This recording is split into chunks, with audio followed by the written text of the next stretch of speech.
always an adventure when you live in the hood. Welcome to Pensacola. Welcome back to Duckman Cycles of VW Garage. I'm your host, the Duckman. We're back today with my 1956 Chop Top Oval, also known as Eleanore. And if you look real closely, you'll notice she's up on stilts right now. I've got her body off on a dolly so I could do some suspension work.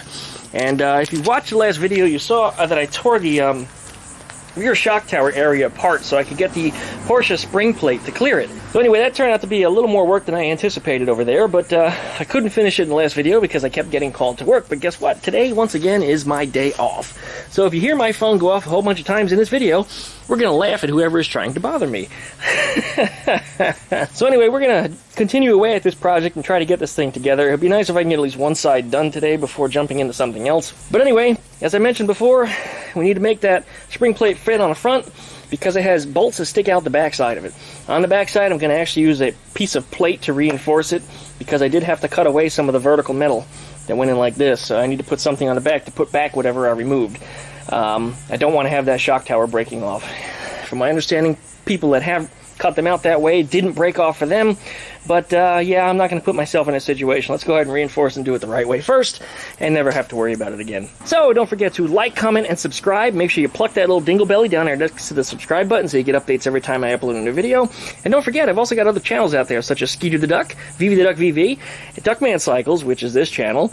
And also check me out over on Facebook. Go up to Facebook, search for Duckman Cycles VW Garage, and add yourself to the group. We're going to talk about this project as well as anything else that anybody else posts. So if you have something you'd like to talk about, or heck, if you've got a motorized skateboard and you want to share it with the world, hit up my Facebook and go ahead and share it right there on the group page. Let everybody see it. Let's all talk about it. It sounds like fun to me. So thanks for watching, you guys, and let's roll that intro.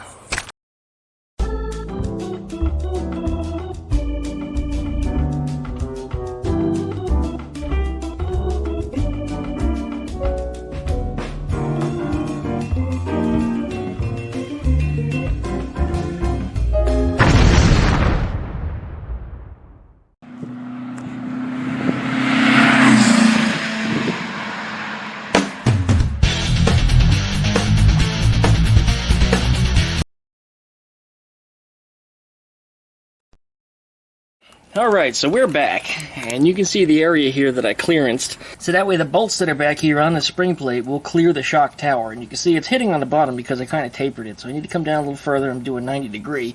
Cut the rest of that out. I'm going to bolt that thing together solid. And we're going to see what it looks like when I get it into its range of motion and make sure that it clears everything properly. And if it looks good, then we're going to reinforce the back side of this thing with some plate, bolt everything back together, and call this side done.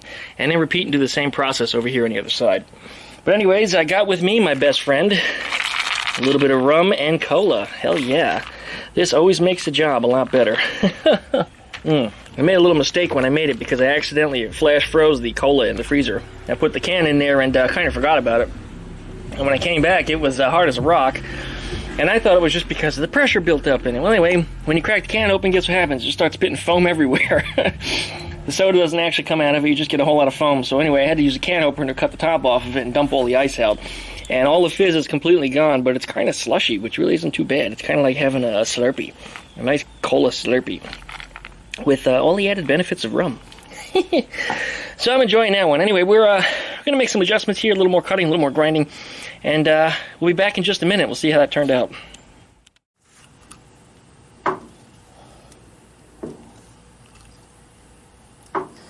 Yeah, that cover's not bolted on tight right now, but that is the full range of motion of the spring plate. It's quite tight against that rubber. I'm rather surprised at just how much friction is on there. I did grease it. Some people say you're not supposed to grease them. Some people say you're supposed to graphite them. Well, I actually used a graphite impregnated grease. So once the grease greases away, the graphite is supposed to stay behind. But anyway, it's just not slippery enough. At least I don't think so. But then again, you know what? I don't remember the stock ones ever being that slick either. They've always been kind of stiff and sticky. All right, let's pull this out. And that's right, there was no torsion bar behind it because there's no way I would have been able to have turned against that torsion bar. It would have been too stiff to do it by hand. So anyway, you can see my cuts in here. A little bit ugly, but in here I need to cut out this way and cut in to the same level that this is at because the bolt is still hitting here on the bottom. Everything else in the middle here is good. I'm going to cut out this little triangle piece so it's more rectangular this way and bring it up around the webbing that's here. So I'll take the Sawzall and cut it down that way. Looking reasonably good though. I think I've got everything else here under control. Alright, I think that gets it. Yep.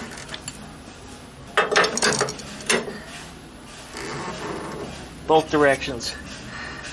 We're good, it's not catching on anything. Pretty close around the backside though. Yeah, quite close around the backside. You see in here, I mean it gets close, but it doesn't hit. I think I'll clearance it just a little bit more, just on principle. I think on this side also, I'll taper it a little bit right here, because if for some reason this should get caught on that, that would cause the suspension to get stuck, and we don't want to have that happen. I probably should have tapered a little more than that, but I didn't. So what I'll do is I'll take a little more meat out of there and give it a nice chamfer, I guess is the correct term, to smooth the two of them out so there's no 90-degree thing for it to bite on. I don't think it'll happen, actually. It doesn't flex that much, but I'm going to get it anyway. Better be safe than sorry.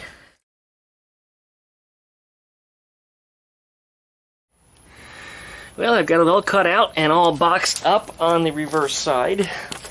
Got a little ahead of myself and just started welding it all in. I made that into about 4 different panels, and they all went vertically, and the last one was on the bottom. The last one I did not weld the bottom closed, because in case it gets water or mud or something in there, it's just going to rust it out. So I left open about an inch slot where anything that gets in there can come out no problem. But anyway, it's all boxed up as you can see. It looks kind of smooth, it's slightly concave. And why did I do it in so many different pieces instead of one? Because of all the different angles and things, it made it tough to fit. And I found that it was just easier to make a few of them and get them tacked into place and then hammer them into position so that way everything lined up. And then if there was any excess, and there really wasn't much, except for up in here, there was a little piece, I had to cut it off with the Sawzall. And then down in here in that curve, I cut a little piece out of it. But really, that was it. Just beat it to death until it submits and then weld it in all the way around the perimeter. So anyway, that's boxed in as you can see. That's what it used to look like. And then, of course, this side is now the open side. And why does it look all white and foamy? That's actually because I threw some acid on it. The plate that I was using was a little bit of surface rust. And, of course, that acid will take that right off. In fact, it already has. You see, the white means it went down to bare metal. The black is where the rust has turned into ferric phosphate. So, yeah, it's doing a pretty good job. And I just heard my phone again.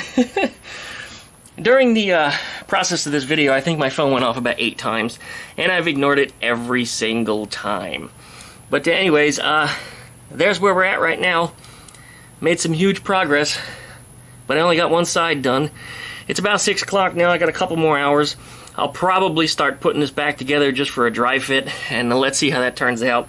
And if all is good, then I'll jump on the other one, I guess, tomorrow. We'll see how that works out, but I won't need to make a video of that. You already saw the process of this side, so I think that covers it. All right, let's reassemble. All right, this goes together pretty quickly. We've got our rubber bushing on the outside, the rubber bushing is on the inside, and we got our cover already assembled. So just slap that right into place, just like that, and we get our bolts started. A couple of these are missing washers. Again, I'm not worried about that right now because this is just a dry fit to see how this all works out. And I'm pretty confident it's going to be just fine. Alright, I'm missing a couple of bolts. Must have rolled away. Oh, there they are. Right where I left them. Of course. You've got to start snugging these up first.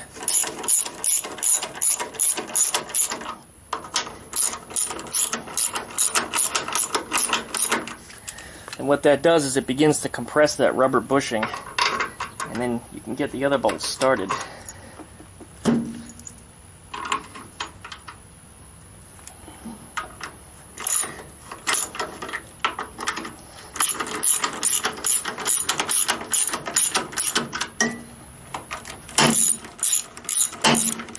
I actually straightened out my crowbar by prying this earlier.